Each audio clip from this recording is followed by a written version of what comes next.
So many different times in my life, I've played with broken or hurt things, broken foot, broken leg, broken hand, broken arm, broken sternum, broken collarbone. I could keep going if I just thought more about bones. Why, man? Because I loved it. I loved playing the game. I was passionate about it. One of the reasons I even get encouraged at seeing all of you here. Do you know why I get encouraged by that? Is because you could be anywhere doing a lot of different things, but you chose to be here.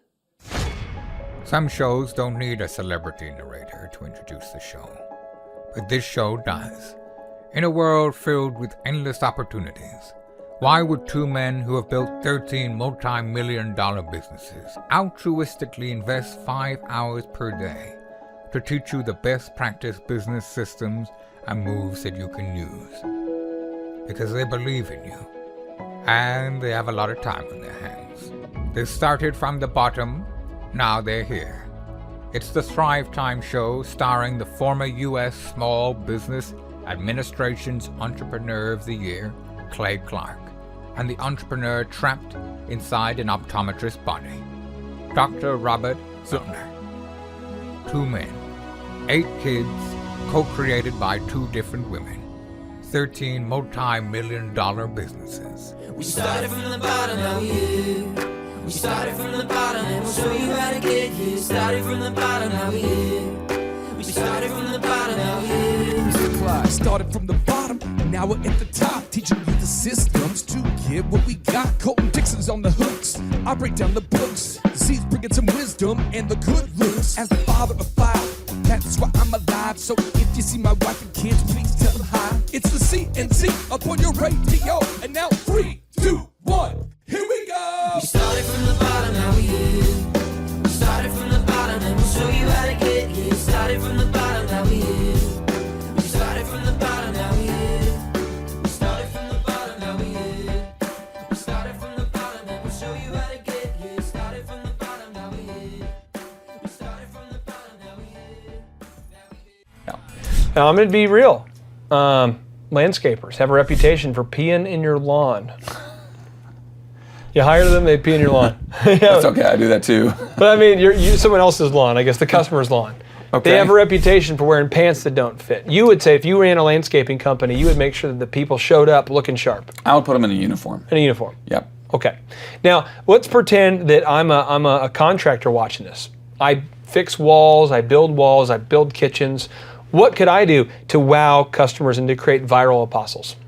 Well, a lot of it's, the extra things. What extra things are you doing for them? For example, and I'm not a contractor. Yeah. So if I had somebody coming to repair a hole in the wall, and yet I look over there and there's another small hole because I have 6 kids and someone decided to play golf in the living room, not that that happened, but so there's another hole, and I say, you know what? I'm going to go ahead and patch that hole on me. You put that on the invoice and say, I did this and I did this for free. Thanks for being a customer of mine. I'm going to walk away going, that guy was cool. I'm going to tell you a story because I think this might help. The thing is that all of us can find a way to wow the customers. Absolutely. And I'm trying to hit you, kind of put you on the spot a little bit to see how your mind works because you're really creative at this. There was a taxi driver in New York, and we've all probably heard a story similar to this. But there's a taxi driver in New York. He picks me up at the airport, and I remember I get picked up at the airport, and I was super upset because my wife couldn't go on the trip at a speaking event, and she forgot her license. So she couldn't get on the plane. So I'm in New York by myself. Oh, no. And I'm in the taxi, and the taxi driver says, where are you headed? And I tell him, and he says, well, what kind of music do you want to listen to? Now, I'm immediately thrown off, like, what kind of music do I want to listen to? R&B, bro, R&B, like Luther Vandross, something like that, Keith Sweat, give me something like that. And he's like, okay, I can do that. So he puts it on, and I'm going, all right, that's kind of cool. Now, I see on the fare, it says, that New York has a standardized fare. Yeah. Basically, all the taxi drivers have to charge. He says, what would you like to drink? And I'm like, what would I like to drink? So I'm saying, well, what are my options? And he says, well, and he passes me back a laminated card that's got Coke, Sprite, water, tea, all these different options. I'm like, orange juice. He's like, okay. Then he's like, well, what are you doing while you're in town? I'm like, well, I have a speaking event up here in northern New York, upstate New York. He says, okay, what kind of things do you like to do? So I'm rattling off some things I like to do. He says, well, let me go ahead, and he gives me the right brochures. This is a cab driver in New York where they have a standardized fee. You're not allowed to charge more or less Right. for the fee. There's a one mandated fee that the sensational government has decided that the taxi drivers have to charge. So what am I starting to feel as I'm getting done with this trip? I mean, I've only been in the car with the guy for like 7 minutes, you know? I'm going, says the fare, you know, $15, whatever it was. I mean, internally I'm going, if I'm not a terrible person, I at least have to pay for the beverage and the brochures and the... I tipped the guy like $30 for like a $15 cab ride. And I'm thinking, how many people do that? But you walked away happy that you paid that. Boom. Well, then another story that comes to my mind is I was out speaking for an event out in the West Coast there near Hollywood there, actually at the Crown Plaza at the Hollywood. And the limo driver that picks me up, I asked him, you know, so what famous people have you picked up over the years? And he says, oh, and he starts listing off all these celebrity singers and actors and all that and football players. And then he just starts singing, though, while I'm driving. And I'm thinking, this is odd. Well, then I start realizing he is good. I mean, he's got a talent. It's a gift. He doesn't have, you know, obviously a lot of money because he's driving a limo for a living. He doesn't have a lot of capital. He doesn't have probably a lot of education, but he's using his voice as an extra value add. And again, I felt compelled to tip the guy.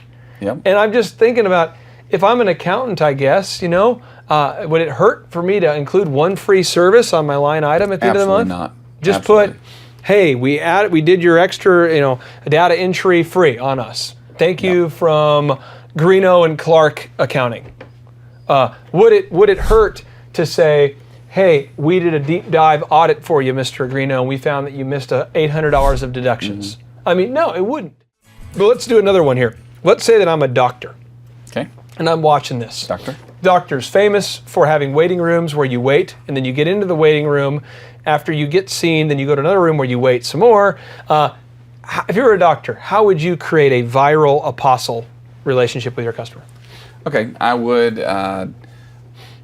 First of all, what does the waiting room look like? Is it? I mean, you go into a lot of doctors' waiting rooms, and they're basically showing real soap operas or other stuff in there. So, you know, maybe you have different options on there. So you just change the whole atmosphere. I probably would. Okay. I would make it more relaxing. The chairs are horrible in those places. Put some recliners in there. Now, I shouldn't totally plug in particular brands, but we're going to. There's a company called Vitology out of Austin, Texas. And these guys have, at least at the time of this taping, they offer like wraps, healthy food, snacks, beautiful ambiance, neat atmosphere. It's fabulous. I don't know why most doctors don't do it. It's not that expensive. I've got a chance to talk to some people who work there. It's incredible. Well, when you walk into a lot of doctors' offices, as soon as you walk up, there's that person sitting behind that glass. You know. Hello. That.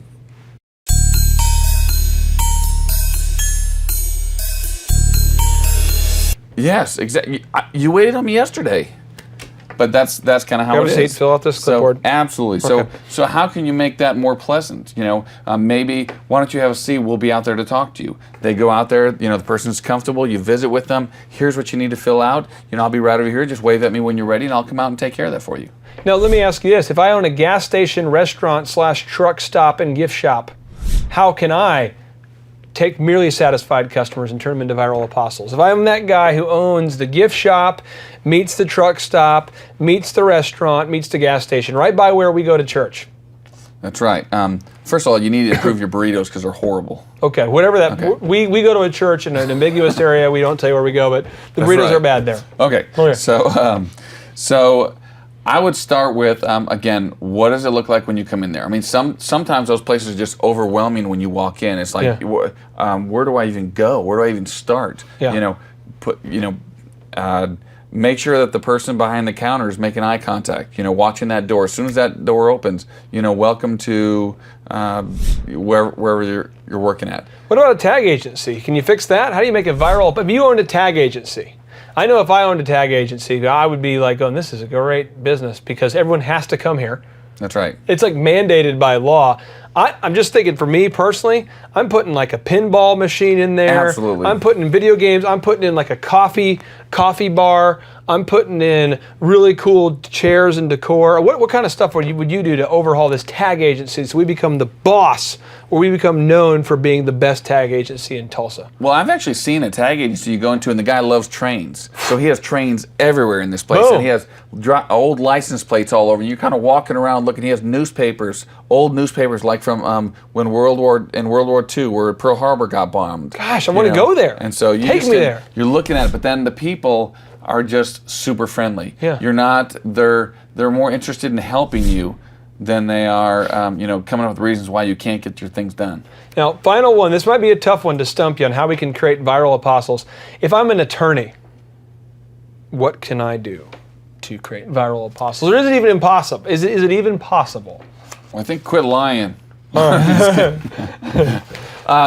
think it is. Again, what was it like when you went in there? Can they add some added value services in there? Yeah. Can they meet you out where you are? I have one that really just blew my mind today. Wes Carter is an attorney that I work with. He's his company, Winters and King, has done a great reputation. But Yes. they've done legal work for Joel Osteen and different other projects. He says he always does this. I'll have it to you by the end of the day, and then before that, he has it. I'll have it to you by 5, and at 3 you have it. I'll have it to you by 7, I'll get it to you, and he gets it early. It's the whole game of I'll get it to you by Monday, and then he have it by Friday. It's just that whole thing. It's amazing stuff. So really, in your mind, I mean, any business we can create viral apostles simply by focusing on wowing the customer. Right. And then the other part is that what do your customers desire? We talked about surveys out there. It wouldn't take much to go out there and just ask your customers. If you were to come here and walk away and to say, wow, what would impress you? Let them think about it, and then you can take what they have and move forward. So as another tool, we could benchmark against somebody else. We could have a mystery shopper shop and tell us how we're doing. We could survey customers to see how we're doing. Or we could actually do kind of our survey. I'm just going to call this the Utopia survey. But we could basically sit down with a customer and ask them what they would want in their ideal situation. Yes. Okay, awesome. Well, Arthur, I appreciate you letting us borrow your brain for a few minutes here to learn about how to create viral apostles. Is there any book that you would recommend for me to read if I'm a business owner out there? Any books about creating an awesome customer service experience? There is a book out there called Create Raving Fans. Yeah, are you into this book? Is that Absolutely, great book. Okay, awesome. Well, for more information on how you can increase the level of customer service in your business, we've got some neat downloads associated with this video, and I just really do appreciate your time and let us borrow your brain, sir. My pleasure. Arthur Greeno, how are you, my friend? Great. How are you? I'm doing super well. I'm kind of in that zone of super wellness where it's almost too good. You know what I mean? I do. It's almost, now real quick story.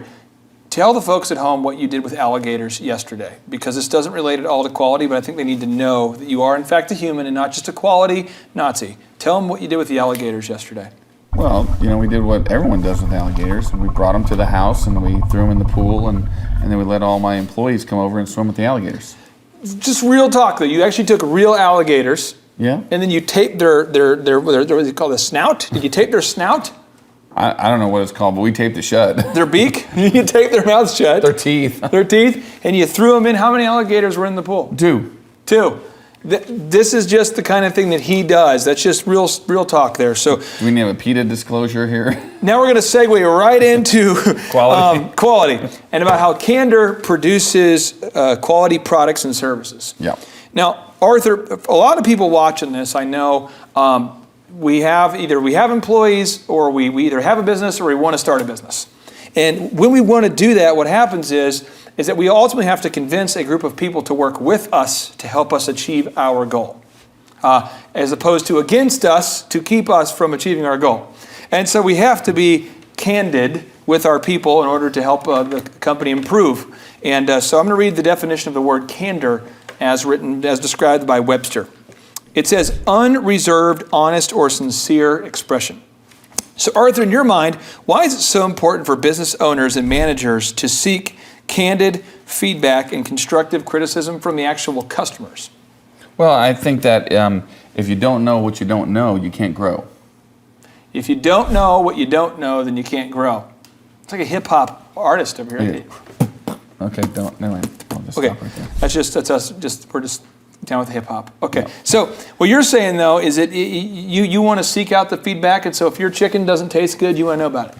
Absolutely, I want to know as fast as we can, and customers are actually really good at giving you candid feedback.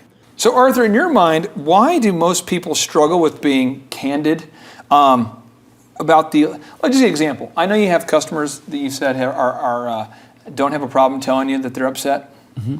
And there's also a bunch of data that talks about customers who are not upset, or who customers who are upset won't sometimes tell the restaurant, they'll just go somewhere else. Correct. Why is it that some customers won't tell you that the food's bad and they'll just go somewhere else? Well, I think some of it is they think that either we're not going to change it, or they think that it's confrontation. They don't like confrontation, or that we'll be upset by it, or they might hurt our feelings about it. There's a number of reasons on why they wouldn't be candid. You started owning your own Chick-fil-A store when you were 22. Mm-hmm. Is that right? How did you train yourself to actually seek out the criticism from customers, the feedback, as opposed to just wanting praise all the time? How did you train yourself? How did you get used to that? Well, okay, first of all, it is a process of getting used to it. There's no liking it. I mean, we want to hear praise. I mean, one of our biggest needs as people is to feel accepted. And when somebody comes up and says, I ate at your restaurant and your chicken sandwich tasted like chicken jerky, you don't want to hear it, but you have to hear it. Okay. Because you can't improve and you can't fix things if you don't hear it. If you're watching this right now and you've kind of slid into this justify culture, I know that I did this with my business for at least the first 4 or 5 years, where anytime someone complained, it was because they did something wrong. Yes. So if a customer ever said, well, the reason why, hey, I was very frustrated, your DJ was not very entertaining, then I'd be like, well, it's because you obviously don't understand the word entertainment. That's what I thought. I always was thinking, well, it's obviously because you're weird, or obviously because of, but at a certain point, through much mentorship and much failure, I learned that I had to seek criticism and actually say, well, could you tell me what your expectations were and maybe where we were and kind of how we missed the mark? Yeah. And just learning, it helped me so much. And I remember, I'll never forget, I asked one lady, I said, well, when you said we missed the mark, what do you mean? And she said, well, it just wasn't professional. I said, well, could you maybe define that for me? I just want to know exactly what we did wrong. She's like, well, your DJ showed up about 30 minutes late. You didn't follow my playlist. And she made this big list of things. Well, I started realizing that was almost an epidemic within our company where these same problems were happening week in, week out, but no one was telling me. And so I had to kind of learn to seek out that feedback. Now, as a business owner, I know it's hard to deal with the candid feedback from customers. Mm-hmm. But the business owners that I've consulted, basically the business owners that I've met who are the top level entrepreneurs, actually have got to a point where they want to know. They don't want to know like it feels good, but they want to know because it helps them grow. Absolutely. What systems have you put in place so that you hear from your customers and you hear that feedback from them? And what kind of things have you put in place so you have a pretty good pulse as to how they're feeling? Sure. Well, one of the things that Chick-fil-A Incorporated puts on is it's a process where we survey our customers. Now, there's pros and cons of that. There's that the customer gets to let us know how they're doing. It also compares us as a chain, so I can know if the store right down the street from me, if they're having better scores in their drive-through, and they're saying their drive-through's faster, we can, I'll send my employees to that drive-through and say, hey, find out what's going on with those guys. Let's figure out what they're doing right. So Chick-fil-A does that. But then I've also, on our level, I've lived in Tulsa for many years, and I know a lot of people in Tulsa. And in fact, just the other day, I got a text from one of my friends about what happened, about his drive-through experience, and we immediately sent that to my store. We printed it up on a document, and we put it up for to share with the employees and say, guys, here's where we dropped the ball. And I'll be honest, we dropped the ball all over the place on this one, and so we had to kind of relook at our procedures. I will say this: the one thing is I think a lot of people really struggle with this, but I just want you to get over it if you're watching this. I don't care if the companies thrive where we're producing entertainment, where we actually are traveling around the world and interviewing some of the top entrepreneurs in the country. We're producing this entertaining education, whether it's Thrive, whether it's your local church, whether it's a college, whether it's the business you own, the business I own. We all are going to miss occasionally.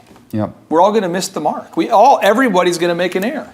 And so it's not a deal where you have to be perfect. It's more of a deal where you strive for perfection. And when you miss, you need to know about it right away so you can fix it. Yeah. Well, and I think Thrive is a great example of that. I remember when we were first starting out, how you had taken a crew of people to go do a video shoot, and some of them were not in the right uniform. Yeah. And so you learned from that and from the feedback, and you were able to turn around and make a list of this is how we're going to dress. And we had a big discussion about how should we dress, how should we not dress. It's big, and those are those learning opportunities. Now here's the issue though. Here we go. So now you as the owner are good at taking feedback. You're getting constructive feedback from customers. Yes. You know that as a company, you've dropped the ball in some capacity. Now, you have to tell your employees. Now, there's two ways to do it.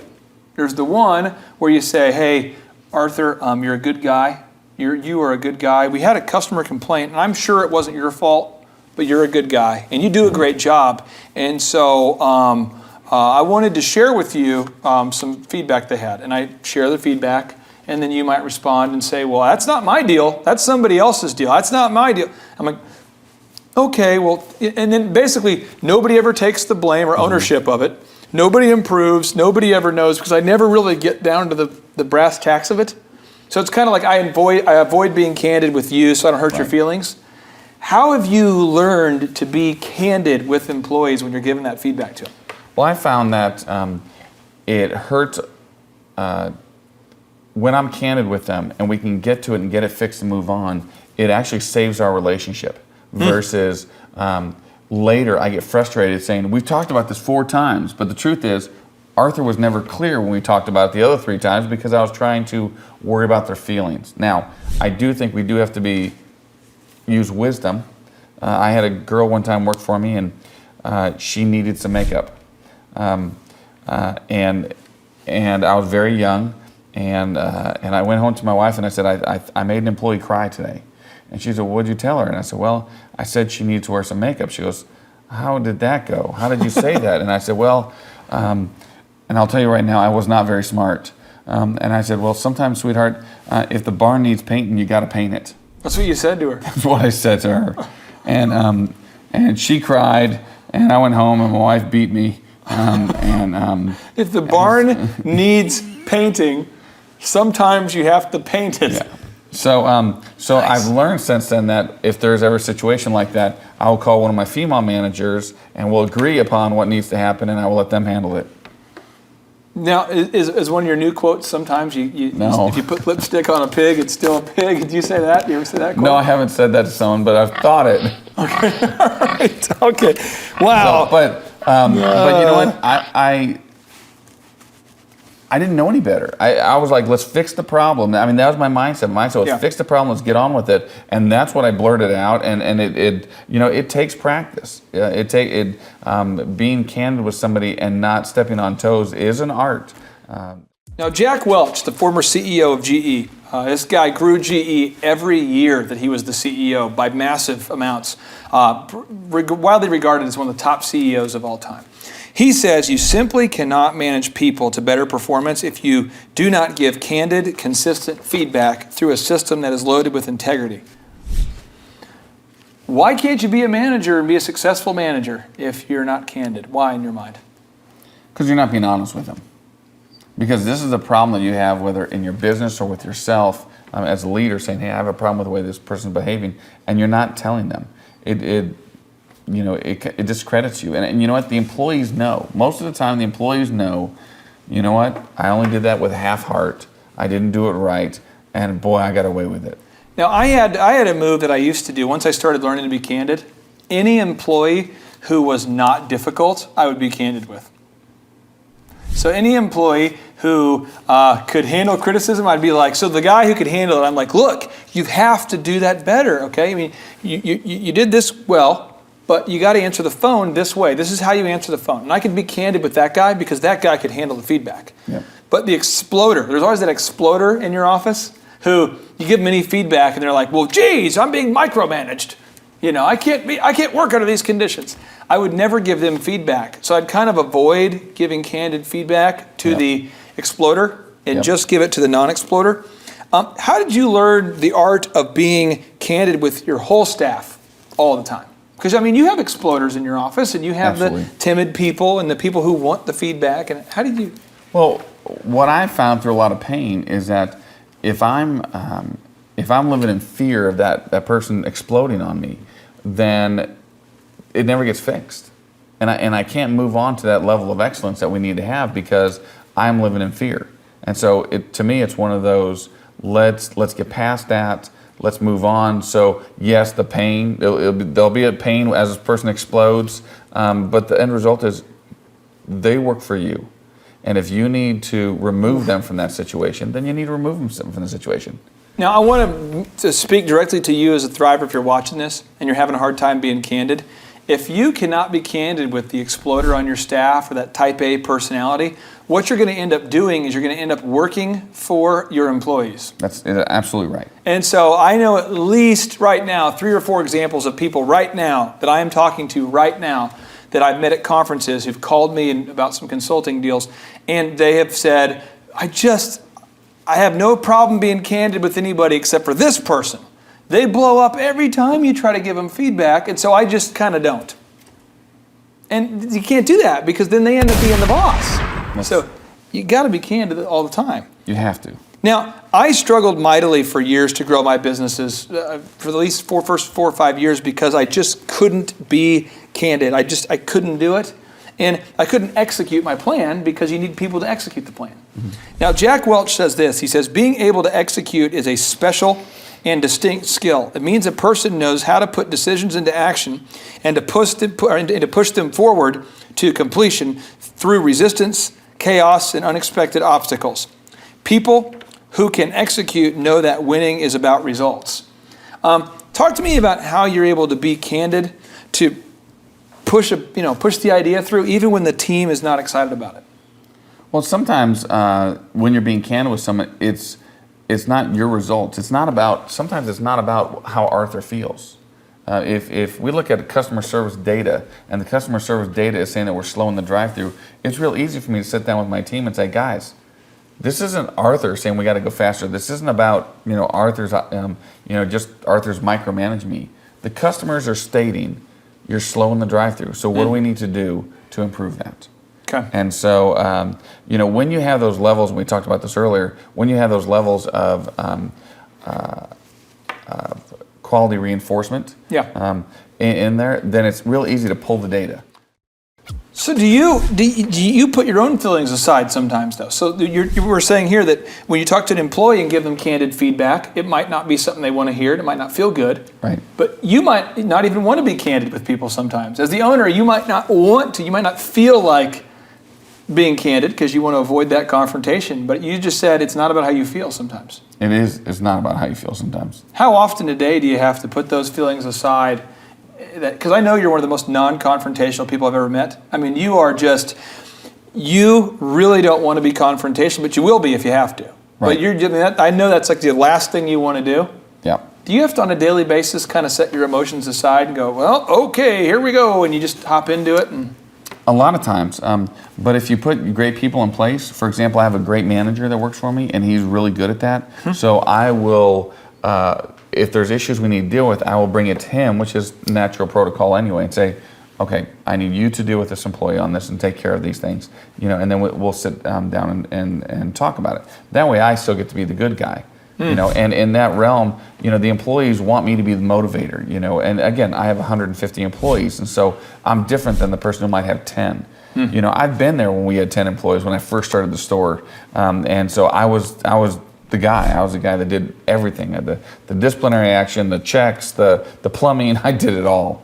And so I've had my share of that. Now, if I'm watching this and I am struggling to get things done and to hold my team accountable to these high quality standards, because I really am struggling having those difficult and candid conversations. I just really struggle, with having those difficult, candid conversations. What advice would you give me? who do you hang around with? You know, if you are sitting down with other business owners in your same the same type of business that you work with, or people that you respect, you'll find that you're not alone in this. And sometimes that person just holding you accountable, saying, "Hey, have you had that discussion with so and so yet?" That's a big motivational tool to make us get it done. Do you ever get hateful emails from people you have to let go? Yes. Okay. Yes, I I just do. got one last Tuesday, and it was awesome.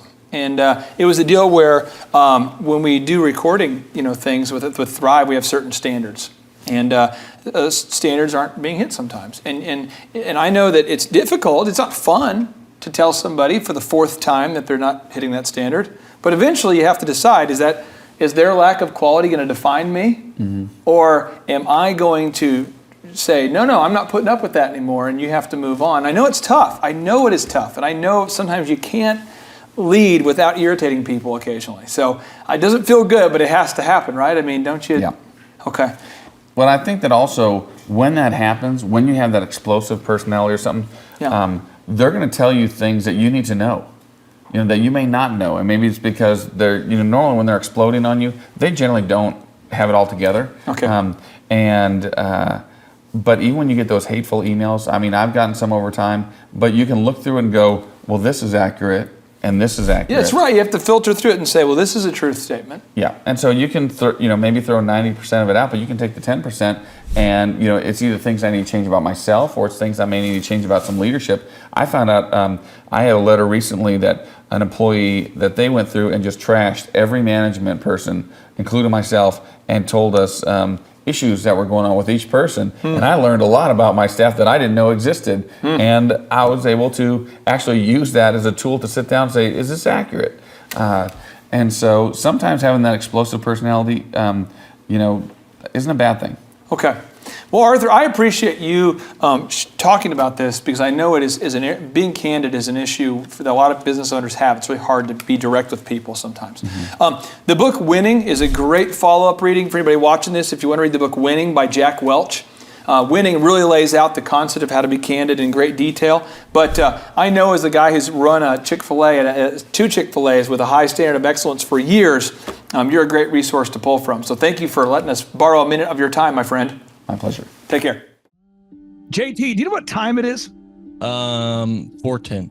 It's Tebow time in Tulsa, Jerusalem, baby. Tim Tebow is coming to Tulsa, Oklahoma during the month of Christmas, December 5th and 6th, 2024. Tim Tebow is coming to Tulsa, Oklahoma in the 2-day interactive Thrive Time Show Business Growth Workshop. Yes, folks, put it in your calendar. This December, the month of Christmas, December 5th and 6th, Tim Tebow is coming to Tulsa, Oklahoma in the Thrive Time Show 2-day interactive business growth workshop.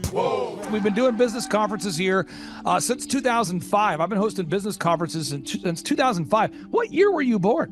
1995. Dude, I've been hosting business conferences since you were 10 years old. And a lot of people, have followed Tim Tebow's football career on the field and off the field. And off the field, the guy's been just as successful as he has been on the field. Now, the big question is, JT, how does he do it? Well, they're going to have to come and find out, because I don't know. Well, I'm just saying, Tim Tebow's going to teach us how he organizes his day, how he organizes his life, how he's proactive with his faith, his family, his finances. He's going to walk us through his mindset that he brings into the gym, into business. It is going to be a blasty blast in Tulsa, Jerusalem.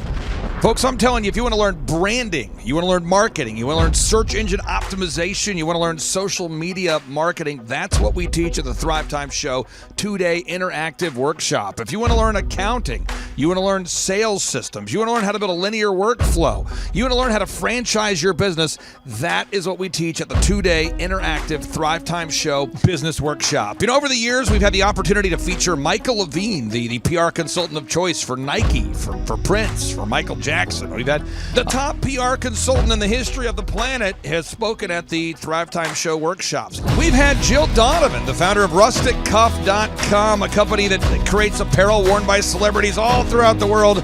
Jill Donovan, the founder of RusticCuff.com, has spoken at the 2-day interactive Thrive Time Show business workshops. We have had the man who's responsible for turning around Harley Davidson, a man by the name of Ken Schmidt.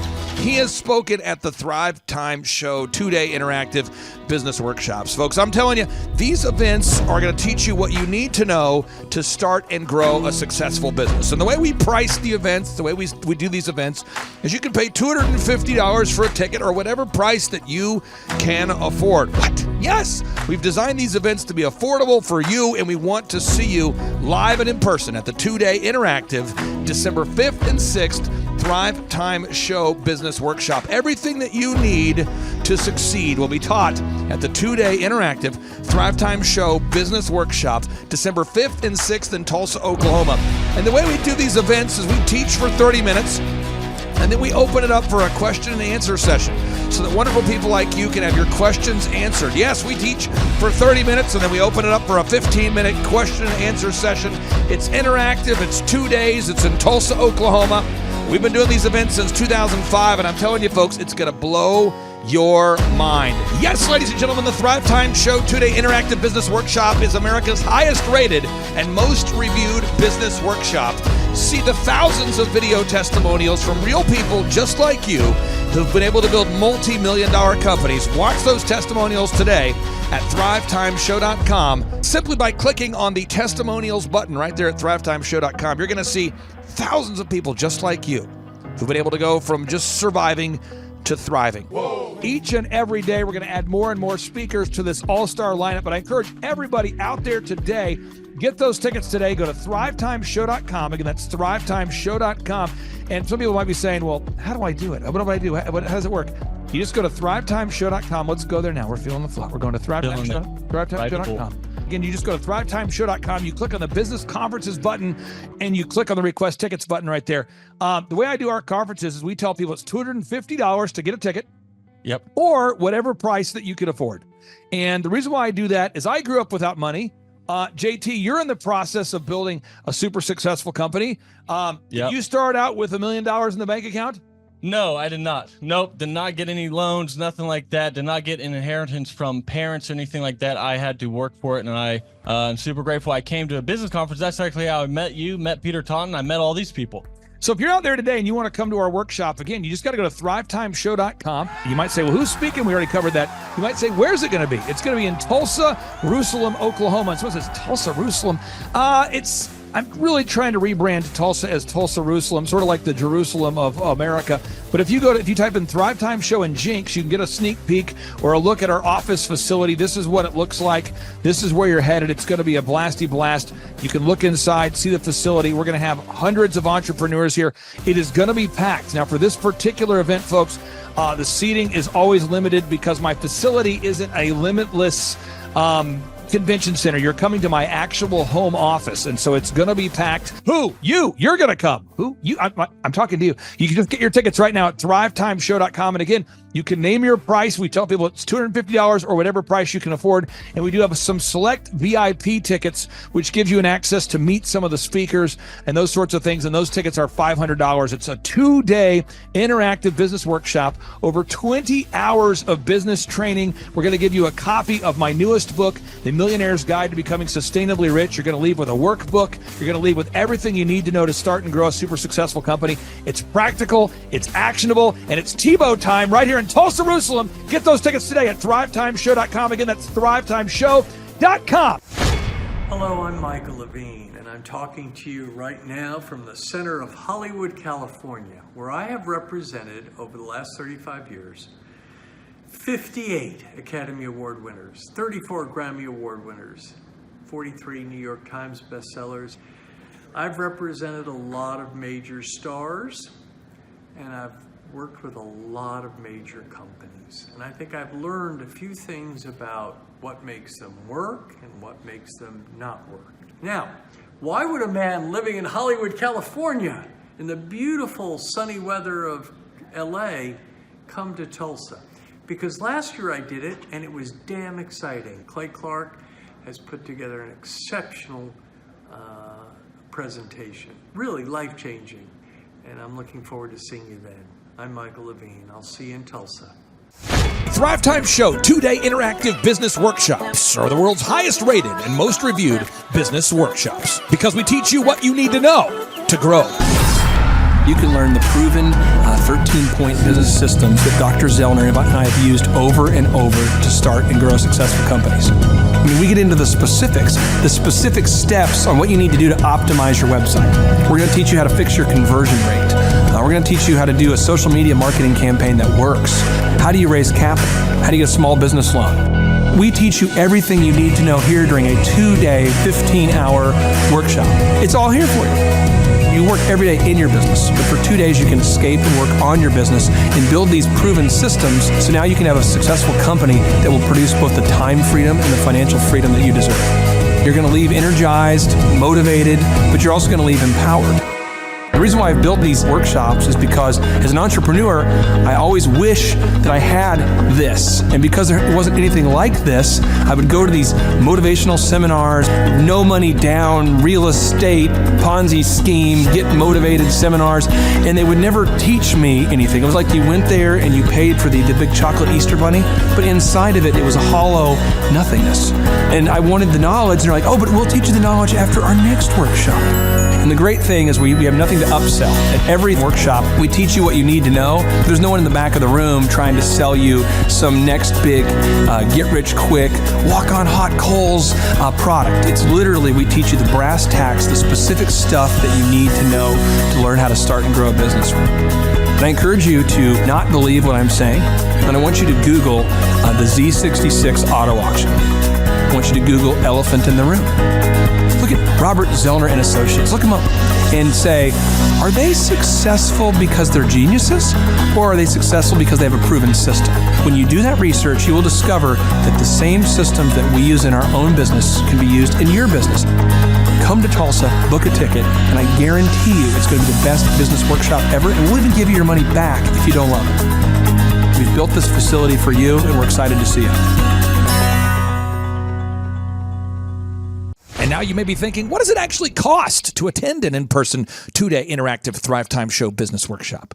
Well, good news. The tickets are $250 or whatever price that you can afford. What? Yes, they're $250 or whatever price you can afford. I grew up without money, and I know what it's like to live without money. So if you're out there today and you want to attend our in-person 2-day interactive business workshop, all you got to do is go to thrivetimeshow.com to request those tickets. And if you can't afford $250, we have scholarship pricing available to make it affordable for you. I learned at the Academy, Kings Point in New York, acta non verba. Watch what a person does, not what they say. Whoa. Good morning, good morning, good morning. Robert Kiyosaki, the Rich Dad Radio Show. Today I'm broadcasting from Phoenix, Arizona, not Scottsdale, Arizona. They're close, but they're completely different worlds. And we have a special guest today. Definition of intelligence is if you agree with me, you're intelligent. And so this gentleman is very intelligent. I've done this show before also, but very seldom do you find somebody who lines up on all counts. And it's a Mr. Clay Clark. He's a friend of a good friend, Eric Trump. But we're also talking about money, bricks, and how screwed up the world can get in a few and a half hour. So Clay Clark is a very intelligent man, and there's so many ways we could take this thing. But I thought, since you and Eric are close, Trump, what were you saying about what Trump can't, what Donald, who's my age, and I can say or cannot say? First of all, I have to honor you, sir. I want to show you what I did to one of your books here. There's a guy by the name of Jeremy Thorne, who was my boss at the time. I was 19 years old, working at Faith Highway. I had a job at Applebee's, Target, and DirecTV. And he said, have you read this book, Rich Dad, Poor Dad? And I said, no. And my father, may he rest in peace, he didn't know these financial principles. So I started reading all of your books and really devouring your books. And I went from being an employee to self-employed to the business owner to the investor. And I owe a lot of that to you. And I just wanted to take a moment to tell you thank you so much for allowing me to achieve success. And then I'll tell you all about Eric Trump. But I just want to tell you thank you, sir, for changing my life. But not only that, Clay, thank you, but you become an influencer. More than anything else, you've evolved into an influencer where your word has more and more power. So that's why I congratulate you on becoming. Because as you know, there's a lot of fake influencers out there, too, or bad influencers. Yeah. So anyway, I'm glad you and I agree so much. And thanks for reading my books. Yeah. That's the greatest thrill for me today. Not a thrill, but recognition is when people, young men especially, come up and say, I read your book, changed my life, I'm doing this, I'm doing this, I'm doing this. I learned at the academy, Kings Point in New York, acta non verba. Watch what a person does, not what they say. Whoa.